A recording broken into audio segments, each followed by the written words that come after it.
Bonjour les amis, bienvenue sur ma chaîne, je suis Martine et je vous accueille aujourd'hui dans le bilan du CAP Couture. J'ai le plaisir de vous annoncer que j'ai été admise. Bon, j'en doutais pas vraiment parce que les épreuves s'étaient bien passées. Et donc voilà, j'ai mon CAP Couture, mais je vais vous raconter comment se sont passées les épreuves, quelles étaient ces épreuves et ce qu'on nous a demandé et comment ça s'est passé. Comme vous pouvez le voir, changement de décor, je suis revenue au Maroc pour quelques mois. Hein, j'ai deux vies et me voilà dans ma seconde vie. Alors, ce CAP, comment ça s'est passé? J'ai passé 4 épreuves, en fin de compte. J'ai passé une épreuve d'espagnol qui était facultative, hein, puisque l'option langue est facultative et seuls les points au-dessus de la moyenne comptent. J'ai passé une épreuve de prévention santé-environnement, une épreuve professionnelle numéro 1 qui comporte du patronage, du dessin, de style, de la connaissance de matériel, voilà. Et la grosse épreuve professionnelle 2 qui nous demande de réaliser un vêtement. Alors, parlons d'abord de l'épreuve de langue, hein, d'espagnol en l'occurrence. Je l'ai passée au mois de mai, le 2 mai exactement. Ça s'est super bien passé parce que je suis une ancienne prof d'espagnol, alors vous pensez que j'ai eu une excellente note, j'ai eu 20 parce que bon, le niveau requis était quand même très très bas, hein, c'était le niveau fin de collège. Moi j'enseignais en collège, donc vous pensez bien que le niveau fin de collège je l'avais largement, et donc voilà, il fallait, je vais vous décrire l'épreuve quand même, hein, pour les gens qui voudraient la passer le CAP prochainement, ou n'importe quel CAP, hein, d'ailleurs. Vous devez d'abord parler, exposer quelque chose. Donc moi j'ai tout simplement parlé de ma démarche. Je vais arrêter parce qu'il y a un ferrailleur qui passe et il va klaxonner. Je vais attendre qu'il soit passé. Au moment où j'ai éteint, où j'ai mis sur pause, il a cessé de klaxonner. On va voir si ça reprend. Bon, toujours est-il, j'en étais avec cette épreuve d'espagnol. Donc, j'ai d'abord expliqué ma démarche, pourquoi je passais le CAP couture, comment je m'étais préparée. J'ai dit que je cousais mes vêtements, etc. Bon, ça a duré quelques minutes. Ensuite, il y a eu interaction entre la dame qui était jury et puis moi.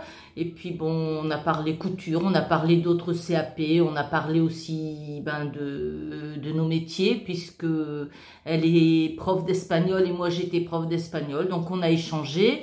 Et ensuite, elle a choisi un texte pour moi, elle m'a posé des questions en français sur le texte pour vérifier que je l'avais bien compris. Et c'était un texte qui était, enfin, pour moi, mais même relativement transparent et simple, on pouvait facilement comprendre ce que ça racontait. Donc voilà, ça s'est super bien passé parce que comme on était collègues, enfin elle collègue et moi ancienne collègue, après on a discuté de choses et d'autres, on est parti, je suis partie, on se tutoyait, donc ça s'est super bien passé, c'était une épreuve. Mais je vous invite, hein, de toute façon vous n'avez rien à perdre si vous connaissez le niveau requis et fin de collège, donc c'est quand même A1. C'est quand même relativement facile, hein, on vous demande tout simplement, enfin je pense que si vous pouvez facilement obtenir quelques points. Bon, moi j'ai hésité quand même à m'inscrire à cette épreuve parce que j'ai eu un peu le syndrome de l'imposteur, mais tout au long, hein, de ce CAP, je vous en reparlerai après. J'ai eu le syndrome de l'imposteur parce que je me suis dit quand même, le niveau requis est A1, et puis moi je suis bilingue, donc je me suis dit, j'étais un peu gênée. Mais après cette épreuve, de toute façon j'en ai parlé à la dame qui était jury, et puis elle m'a dit, mais la plupart des gens qui passent l'épreuve facultative de langue sont bilingues, donc il n'y a pas de souci, on est là pour ça, quoi. Hein, j'avais un peu peur de leur faire perdre leur temps, mais bon. Ça s'est super bien passé, puis j'ai eu 20. Donc, ça s'est vraiment super bien passé. L'épreuve suivante, c'était le 1er juin, j'ai passé l'épreuve de EP1, épreuve professionnelle 1. Donc, j'ai gardé le sujet, je vais vous le chercher et je vous explique ce qui nous a été demandé.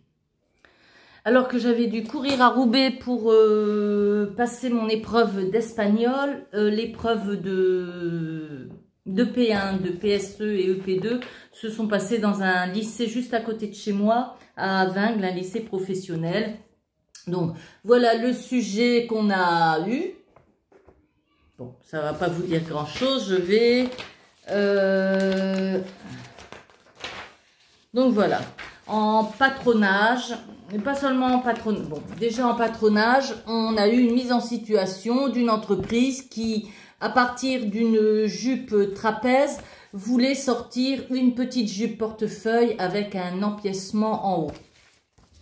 Donc, le travail qu'on a eu à faire, il a fallu, on a eu aussi la fiche technique avec les valeurs de couture.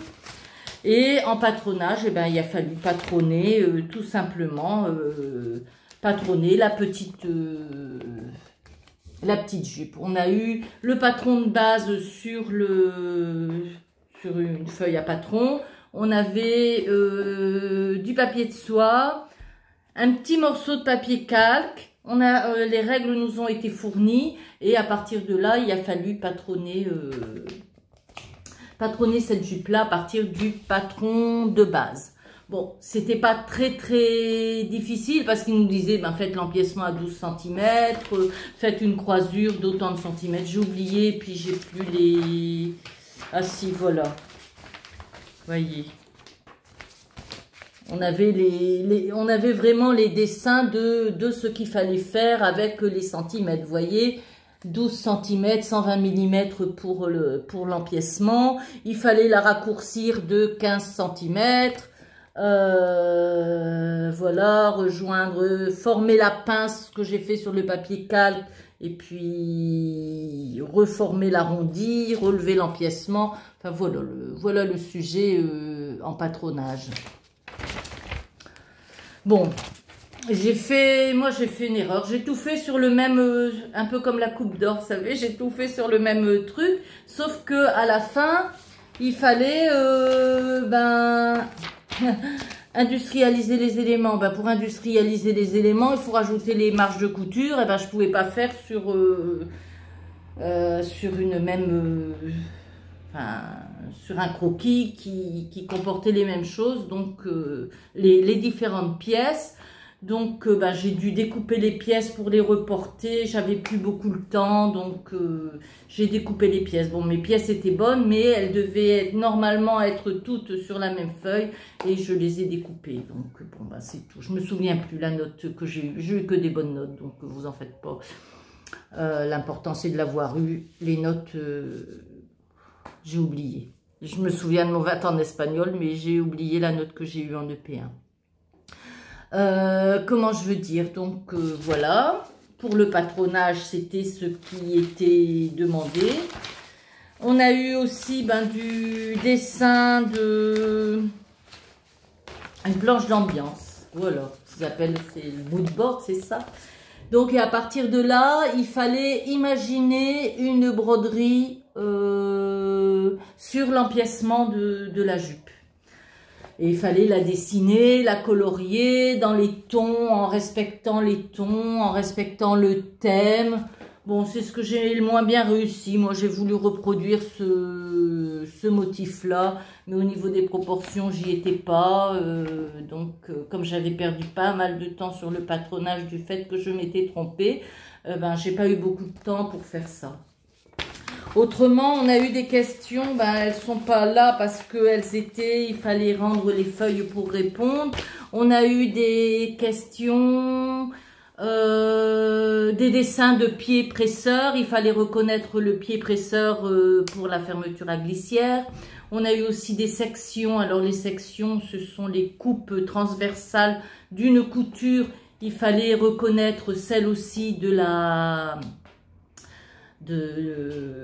pose de la fermeture, invisible. J'ai dit fermeture à glissière, zip invisible, du zip invisible. il y avait une situation, il fallait dire, oh, je me souviens plus. Comme les feuilles sont parties, début juin, qu'on est début juillet, on nous a demandé aussi, ah oui, il y avait sur des jupes, puisque le thème était la jupe, jupe lissée, jupe portefeuille, machin, et on avait un texte, il suffisait de savoir lire pour mettre les numéros sous les jupes. Là, c'était facile, il suffisait de savoir lire.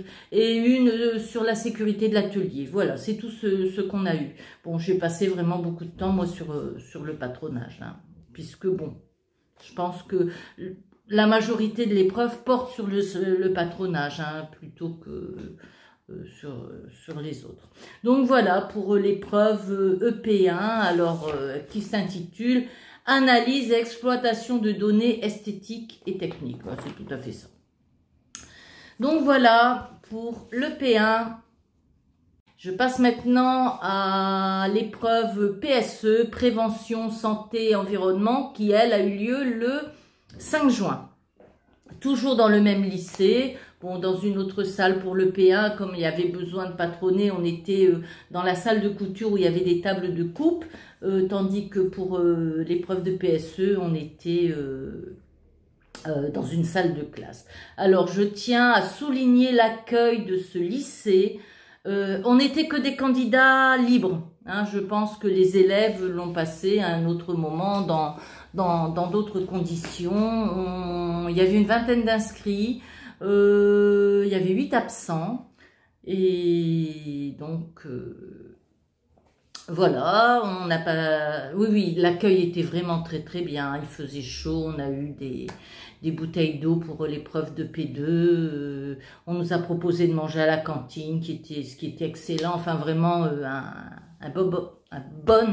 très bon accueil.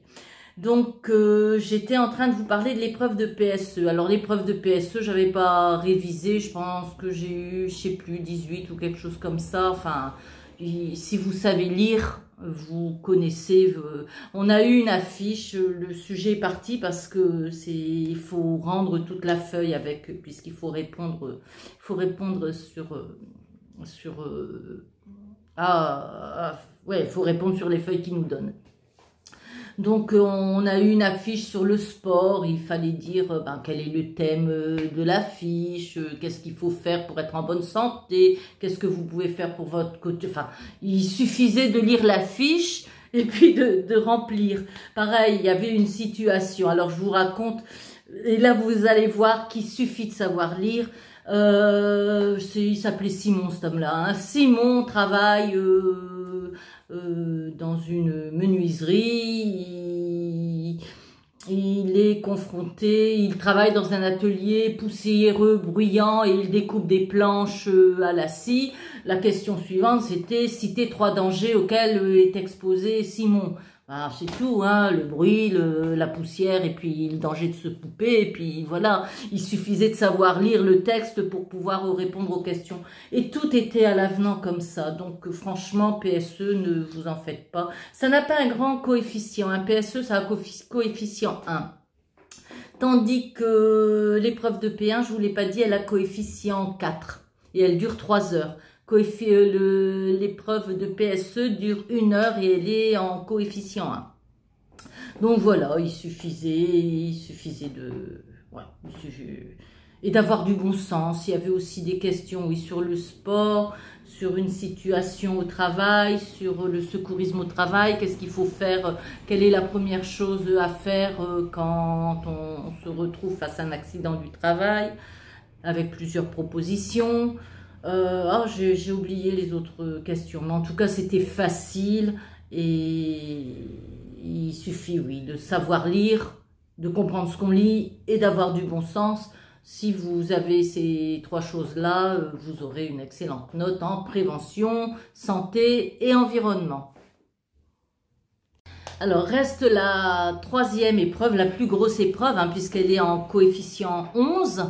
Et elle dure 16 heures, hein, 4 fois 4 heures, hein, puisque c'est sur 2 jours, 4 heures le matin, 4 heures l'après-midi, deuxième jour, 4 heures le matin, 4 heures l'après-midi. Alors, cette épreuve, je l'ai passé les 14 et 15 juin, toujours au lycée de Vingles, dans la salle de couture. Avec, on arrive, on nous donne une machine, des machines à coudre, de la crème. Par rapport au dinosaure que j'ai ici et qui fait un bruit du diable, et là ça faisait pas de bruit, ça démarrait tout doucement. C'était vraiment de la crème, ces machines, de très très bonnes machines industrielles, vraiment. Quel plaisir de coudre là-dessus. Ça n'a pas été le cas de tout le monde, hein, puisque je dis coucou à Fabienne, elle a eu des difficultés pour la gestion de la machine, hein, qui partait un peu comme celle que j'ai ici au Maroc. Et bon, c'est plus difficile à gérer, mais en ce qui me concerne, la machine, c'était un bonheur. Alors, le sujet qu'on a eu, on a dû coudre une robe. Alors, d'abord, on nous a demandé c'était écrit sur le sujet, hein, de décatir le tissu. Il n'était pas lavé, je suppose. C'était un morceau de jean, très légèrement stretch, mais pratiquement rien.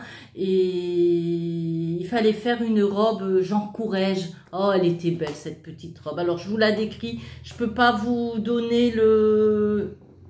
On n'a rien pu prendre, donc c'est pas comme pour l'épreuve de P1 où j'ai pu vous montrer un petit peu le sujet, là, rien du tout. Donc c'est une robe qui avait un petit col rond, un petit col Claudine posé à plat, qui avait des manches courtes avec un revers froncé un petit peu sur la tête de manche. Autrement, c'était une découpe princesse à l'avant et à l'arrière, à peu près au niveau des petites hanches. Vous aviez une couture entre le buste et la jupe, et sur la jupe, il y avait des coutures à faire correspondre. Vous aviez c'était aussi une jupe, oui, il me semble, à 3 pans sur le devant. Mince, j'ai oublié. Une jupe à 3 pans sur le devant et sur l'arrière. Et bien sûr, au niveau de la jonction, il fallait bien faire attention que les pans correspondent avec les coutures princesses. Vous aviez des poches plaquées. Le col devait être surpiqué, les poches plaquées devaient être placées. C'était un travail de précision. Et à l'arrière, vous aviez un zip invisible de 60 cm, il me semble. Hein. Donc, en fin de compte, après le zip invisible, vous aviez un petit peu. Et après, c'était la jonction entre la jupe et le buste. Forme trapèze, un petit peu genre courège. C'est une jolie petite robe. Hein.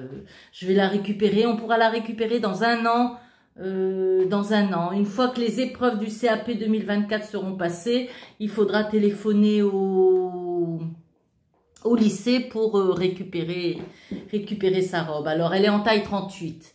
La seule personne dans mon entourage qui fasse du 38, c'est mon amie Chantal. Donc, je vais la récupérer et la lui donner. Et quand je lui ai dit, elle était toute contente. Vraiment, ça fera un souvenir de cette épreuve de CAP. Donc, tout d'abord, on passe un certain temps à découper. On a le patron, hein, mais sur une planche, il faut tout découper. Ça prend un certain temps. Il faut prendre son temps. C'était un travail de précision. Découper le patron, décatir le tissu, poser le tissu, bien le dosser, poser les pièces sur le tissu. Et on n'a pas le droit de couper avant que les examinatrices soient venues à la règle vérifier qu'on est bien dans le droit fil. Une fois qu'elles nous donnent le feu vert, et ben ça y est, on est parti pour la couture. On a une gamme de montage avec exactement les gammes de montage avec des sections, hein, c'est-à-dire les coupes transversales, les pièces qu'il faut joindre, et puis une petite remarque exactement comme ce qu'on avait dans le livre de Christine Charles. Hein. C'était vraiment une bonne préparation, ce livre. Donc voilà, on part pour la couture. Pas difficile la robe, il n'y avait pas vraiment de points techniques, mais il y avait des sacrés points de précision. Le fil était blanc, le tissu c'était du jean, on devait faire des surpiqûres en arrondi à 1 millimètre. Si vous étiez pas, ça se voyait comme le nez au milieu de la figure, hein. Donc on avait des surpiqûres en arrondi au niveau du col, au niveau, là c'était pas des surpiqûres, c'était pour plaquer la poche, il fallait coudre à 1 millimètre en arrondi. Je vous prie de croire que j'ai bâti et que ça m'a été utile. Bon, c'est peut-être parce que je suis de la vieille école, hein, c'est vrai que la jeunesse ne bâtit plus. Mais moi, j'étais la seule à bâtir. Mais bon, il me semble que les autres s'en sont sortis aussi, tant mieux. Elles étaient plus rassurées que moi, mais en tout cas, moi j'ai bâti. Et donc voilà, j'ai fait mon petit bonhomme, ma petite robe, mon petit bonhomme de chemin en suivant les... Bon, il y avait quand même du travail à la main, hein, puisqu'il fallait... Et ça aussi, ça a été une des difficultés, la parmenture à l'intérieur. Il fallait la baguer, mais tout le tour. Donc, pour que ça tire pas, il fallait... C'est un arrondi. Il fallait que ce soit... Là aussi, j'ai bâti. Donc, voilà, il y avait des difficultés de précision, pas des difficultés techniques. Moi, j'avais peur de poche passe-poilée, machin, truc chouette, fente capucin, tout ce qui m'avait donné tant de mal dans la préparation. Eh ben non, il n'y a pas eu ça. C'était des choses, enfin, relativement simples, mais qui demandaient une précision d'enfer. Donc, voilà, j'ai pris mon temps, j'ai terminé 3/4 d'heure avant la fin de l'épreuve. Donc, vous voyez que... Mais je me suis pas pressée, hein. J'ai travaillé tranquillement du début jusqu'à la fin. On était 6, hein, puisque les groupes ont été séparés en deux. Il y avait un premier groupe, un deuxième groupe. Moi, j'étais du deuxième groupe. Le premier groupe a composé le lundi, le mardi. Nous, on a composé, les 6 personnes en question ont composé le mercredi et le jeudi. Bon, je sais que dans d'autres groupes, les gens avaient le droit de parler. Nous, on ne pouvait pas échanger. Si on avait quelque chose à demander, on demandait aux examinatrices, mais qui étaient vraiment très très gentilles, hein, vraiment, si on avait quelque chose... Bon, elles étaient là, elles faisaient leur couture aussi, mais elles regardaient bien ce qu'on faisait dans les différentes étapes, quelles étaient nos difficultés, comment on faisait. Je sais qu'elles regardaient aussi comment notre plan de travail était. On avait une grande table, hein, une grande table qui, le coupon faisait 1,50 m, donc en largeur, elle faisait 1,50 m. On la partageait, elle devait bien faire... 2,50 m cette table, et on l'a partagée à 2. On était à 2 sur une grande table de coupe. Par contre, on avait chacune notre machine. Pas de problème, il y avait une des candidates, son fil cassé tout le temps. Elle a pu changer de machine parce que, a priori, il y avait un souci, quoi. Tout s'est déroulé vraiment... dans la bienveillance et dans le calme, et vraiment quand on avait une question à poser, on pouvait la poser. Elles essayaient pas de nous aider, elles faisaient pas notre place, mais en tout cas elles essayaient de faire en sorte qu'on puisse travailler dans les meilleures conditions possibles. Donc voilà, je ne connais que leur prénom à ces 2 dames, mais j'étais ravie de passer ces 2 journées avec elles, ainsi que les autres candidates. Je ne me suis pas vantée en disant j'ai une chaîne vidéo, regardez mes vidéos, j'ai rien dit du tout. Mais peut-être qu'elles me regardent, je ne sais pas. En tout cas, je les salue. J'ai regardé dans la liste, toutes les filles qui ont passé le P2 avec moi sont admises, donc je suis contente pour elles. Et pour moi, donc voilà le compte-rendu de ce CAP couture. Bon, je ne sais pas si ça va si ça aidera vraiment les autres candidats, mais moi je sais que j'avais regardé quand même des vidéos de celles qui l'avaient passé auparavant. On y va quand même sans savoir ce qui nous attend. Enfin, on le sait plus ou moins, mais tant qu'on ne l'a pas vécu, on ne sait pas trop. Et donc voilà pourquoi je vous décris les épreuves telles que je les ai vécues. Et ben voilà, je suis super contente. C'était un challenge. Ben, il n'y a pas eu que le CAP, hein. C'était un challenge que j'ai fait avec 3 amies, dont l'une l'a passé l'année dernière et puis qui s'est dit allez je vous coach, allez Martine tu viens avec nous, tu le fais avec nous, allez, bon allez c'est parti. Martine elle a dit oui et puis bon ça a créé des liens entre nous, je les embrasse toutes les 3 très fort, elles se reconnaîtront et je sais qu'elles vont regarder cette vidéo donc voilà je les embrasse très très fort. On a vraiment créé des liens amicaux, c'était un challenge que je ne regrette absolument pas d'avoir suivi. Et puis, ah, c'était génial. En plus, ça finit bien, donc que demander d'autre? Et bien voilà, j'ai terminé cette vidéo. Je ne sais pas si vous aurez envie de passer votre CAP. J'espère que toutes celles qui ont suivi ma préparation et qui l'ont passé l'ont eu, je l'espère de tout mon cœur. En tout cas, c'était une belle aventure. Allez, je vous dis bye bye, salut!